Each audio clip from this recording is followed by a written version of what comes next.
Hello，大家好，我是小懒。大家伙都听说了吧？那个马英九啊，刚从这个大陆溜达一圈回来，屁股还没坐热呢，又放出风声说啊，暑假还要带一帮学生去大陆转转。这次还去什么北京啦、上海啦、广东啦，都是大城市啊。我一看这消息啊，心里就咯噔一下，不是激动啊，是有点哭笑不得。我这脑子里就直接蹦出来两个字儿：又来。他在这个网上写了一篇小作文啊，说啥台湾人啊都想两岸交流，都盼着和平。哎，你这话是没错啊，谁不想和平啊？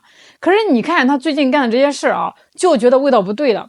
我说啊，这位马先生啊，就是个包装大师啊，把自己打扮的可好了，嘴里说的都是什么合作啦、交流啦、和平啦，听着就挺热血沸腾的，好像两岸马上就是一家亲啊。可是你扒开他这层皮啊，看见他的政治基因，就发现缺了点啥，缺了最关键的统一俩字儿。想想啊，他来大陆这么多次啊，哪次是正儿八经的把统一摆在桌面上说的？一次都没有。有人说不对啊，他上次不是脱稿说了一次统一吗？哎呦喂，各位，这才是最逗的地方哦！这哪是心血来潮啊，那是人家精心设计的，好吧？他说了统一，后面还加了个但是，这个但是啊才是重点啊！他想把统一这事啊变成要岛上那2300万人同意才行。我的天啊，这不是玩文字游戏吗？哎，他当我们大陆14亿人是傻子吗？这让我想起啊，他当台湾领导人那几年，那简直就是个不粘锅呀，啥事都不敢碰。哎，你让他跟这个搞台独的硬碰硬，他不敢。你让他把那些被改的乱七八糟的教科书给改回来，哎，他也不敢。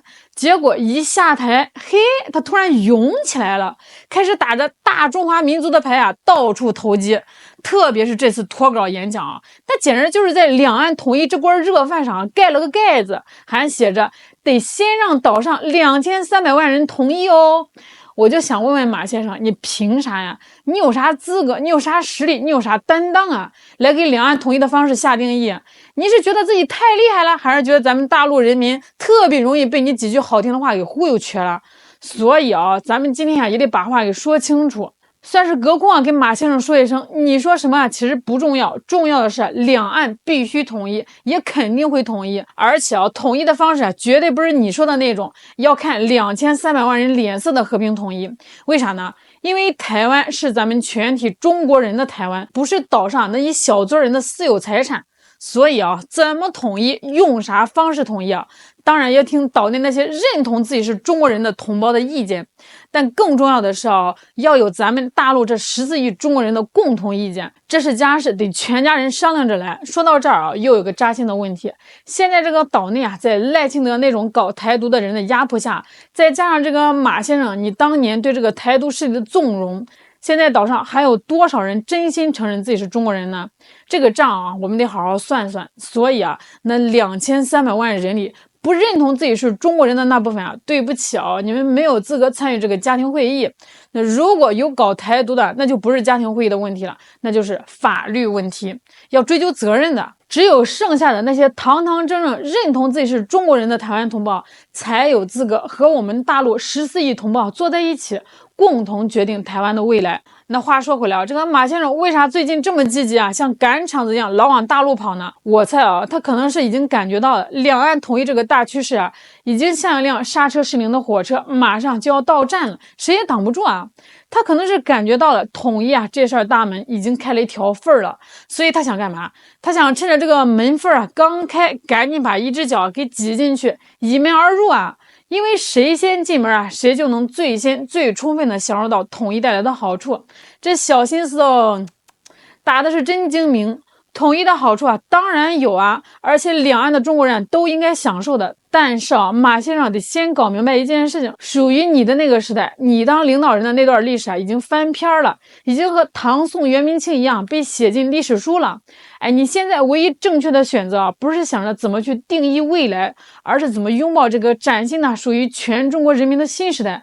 这是马先生啊最狡猾的地方在哪儿？就是他想用旧帽换新颜，想把他那套过时的东西啊包装一下，来替代即将到来的新时代。他想干嘛呀？他想抬高自己的历史地位，甚至想搞一出穿越式的复辟。这段话啊，可能是有点绕，但我相信在座的各位啊都是明白人，肯定能听懂我说的意思。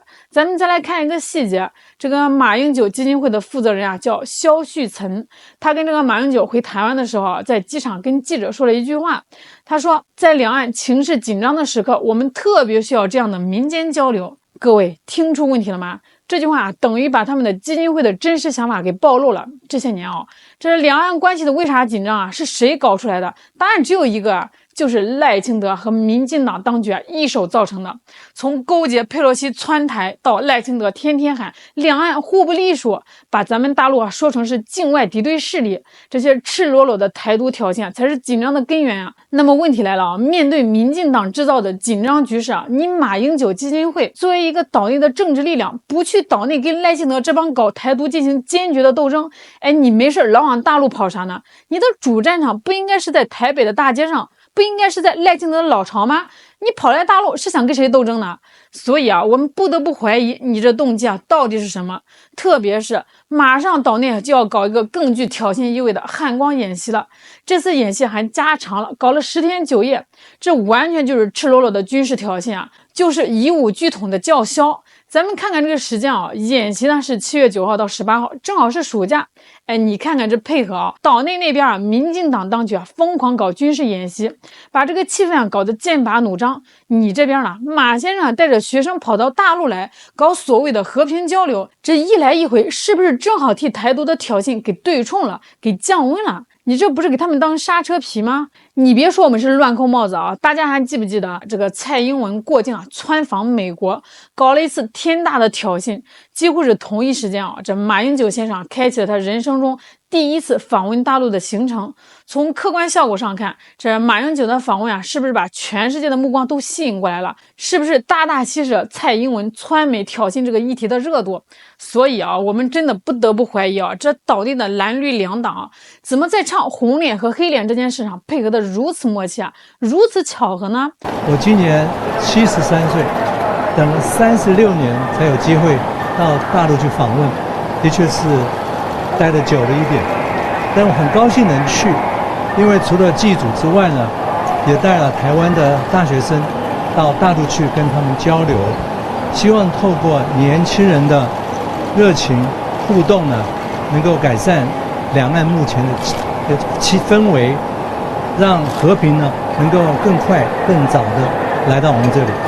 要知道他们内部斗来斗去，比如这个民进党搞大罢免是看上了国民党在立法机构的位子，国民党反罢免也不是为了反台独，这些都是他们内部的利益之争，跟统独这个大是大非的问题啊根本就没关系。针对马先生在敦煌那个所谓的脱稿讲话啊，咱们著名的学者金灿荣教授看的就很准。这个金教授说啊，统一是全体中国人的意愿，但马英九啊只强调台湾人的意愿。从整个民族的角度讲啊，他自己就先限定了很多东西，限定了一种方式，突出了一种所谓的民意，这跟现实就有很大差距了。